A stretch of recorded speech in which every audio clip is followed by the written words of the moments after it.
Ladies and gentlemen, what is up and welcome to today's video where we're going to talk about the Web-Slinger challenge and how to absolutely rinse this challenge. This challenge came out earlier today and I did it on live stream, and in terms of like how annoying I thought it was to how it actually was, very different. It was a lot less annoying than I thought. The life transfer really works in favor of the player in a lot of the fights. However, if you do slip up, the life transfer node can be incredibly detrimental. Kind of especially on the last 3 lanes of round 4. But we're going to talk about some of the fights that are really annoying to deal with and some of the best champions and ways that you can counter those fights.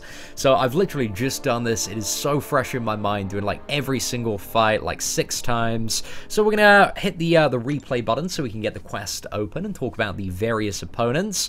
So we're going to go through the lanes. It's a little bit weird in the final chapter, because it's kind of like you have some nodes, and then like halfway through, like for the first 3 in terms of difficulty, you have the nodes, and then in the last 3, they're kind of built upon, and you have an additional heal block mechanic as well. But let's quickly cover what the various champions in the last chapter do.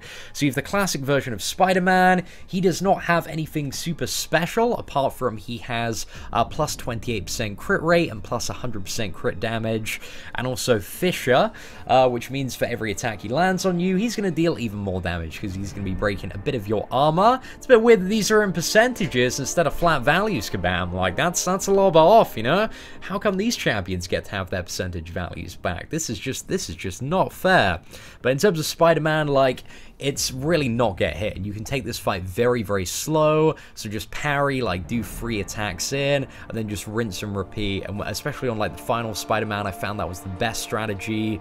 And you can also, if you don't feel like super comfortable evading the special one, you can block that, and you can heal back the damage via life transfer. So there isn't too much pressure in this fight to be like a super good player in terms of like countering evade and dealing with the SP1.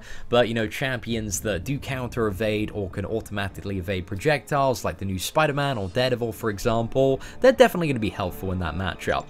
Now the second opponent you need to worry about, who I think is probably the second most, if not hardest opponent in here, is Symbiote Spider-Man. And this is mainly because he has the node Enhanced Special 1, which is his Special 1 is unblockable, and that is a huge ball ache to deal with on Spider-Man. So you can potentially, if you can evade or survive like a couple of Special 1s, you can use champions like Magic or Dr. Voodoo to take this guy down just by keeping him, you know, power locked with the various characters' Special 2s. You can also use Dormammu, again champions like Hood, the Stark Enhanced Spider-Man, and also classic Daredevil are going to be extremely good on this matchup. But really, this one is all about being able to deal with the Special 1, ideally in a way that shuts down the opponent's power gain. But even if you're using like a classic Daredevil, you can use the same strategy of like parry and then do 3 hits, even if he does have the evade up most of the time. Or if you're really good, if you're very good at like evading Spider-Man's Special 1, you're going to have a great time on this event for sure. And then you got Spider-Gwen, who is a complete face roll, doesn't really have anything apart from, again, similar stuff to the first Spider-Man. She's just going to hit really hard if you get hit. So that's kind of, that's the theme of this event, and pretty much everything in Marvel Contest of Champions is just don't get hit. So Miles Morales, again, very similar story there. The only thing that he has potentially to be aware of is a buff called Mirror Image, which means he's automatically going to copy any cruelty, precision, resistance, fury, armor up, and regeneration buffs. So yeah, I wouldn't use any characters, maybe like Crossbones or Wolverine, because if you do, actually, Wolverine shouldn't matter too much, but if you want to use a character like Crossbones, just be aware that you're going to be giving this dude a lot of fury, and if you do, you know, mess up to an evade or get one of those to proc, it's probably going to hit you really hard with all the scaling there. So yeah, I wouldn't suggest that on the fight, but to be honest, like a pretty easy champion to deal with. Try and get him to a Special 2 as much as possible, but it is possible to either just block the Special 1 or fully evade it. I find Spider-Man Miles Morales, it's very similar timing to Elektra in terms of his Special 1. It's just kind of like, well, it's 3 spurts back instead of Elektra, but it's kind of got that same timing if you're used to evading that. And then finally, you probably have the hardest enemy to deal with, on this path. I would say, at least in my experience, so you have the Stark Enhanced version of Spider-Man, but what's so annoying about this dude is he has essentially strike back, so whenever you damage him with a special, he gains 1 bar of power, and to be honest, against this Spider-Man, you don't really want to be using any special attacks anyway. And he also has stun immunity, so, you know, the way that you usually counter a Spider-Man to get those special attacks off is you stun it, the Stark Enhanced Spider-Man, is you stun him to disable the AI, or potentially use a Cosmic Champion, that could work as well, but he is stun immune, so there are, like, only a few ways you can get your in, so you get your in by baiting his heavy attack, baiting out the special 1, and then, like, his special 1, he kind of, like, he whips down, and then, like, starts to do a backflip, and as soon as, like, he's retracting backward, that is the time to, like, go in, and then you can land the hit there. So yeah, it's baiting the heavy attack, baiting the special 1, and really intercepting like a god.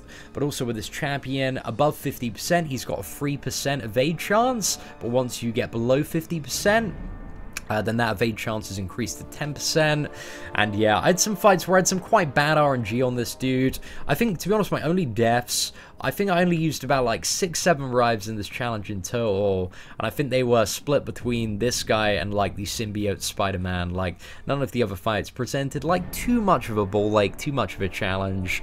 So yeah, I'd say like champions that are pretty good for dealing with this dude. I wouldn't use any champions that have power control, just a champion that has a lot of damage is ideally what you want to go for.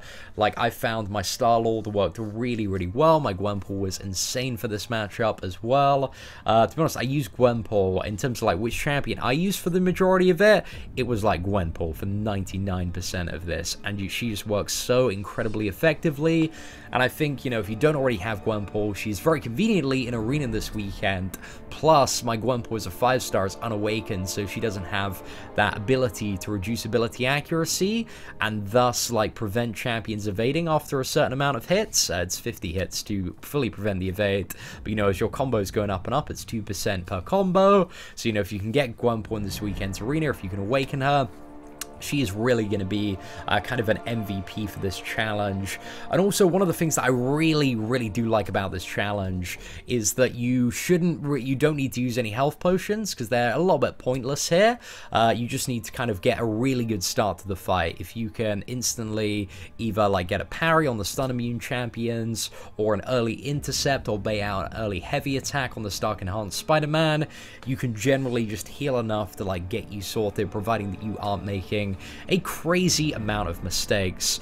So yeah, again, the nodes, they're fairly simplistic until you get to about halfway through. So I'll just go to the final one as an example to show what else they get. And it's just heal block, actually. So it's nothing else apart from heal block. So this kind of ups the ante a little bit, because if you fail at kind of evading any special attack or dealing with it, and to be honest, the main special attack that you want to fail at, potentially, is probably the Spider-Man Special 1.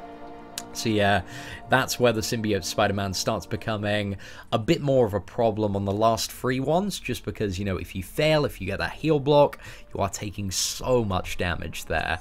And then we move on to the final boss fight, which is the Vulture. Now, also, one of the things that I want to quickly cover about this is it doesn't work in the same order as Dave Bautista's. Like, as soon as you join, you can move to any lane that you want. But the disadvantage of doing this is you have to fight the Vulture multiple times.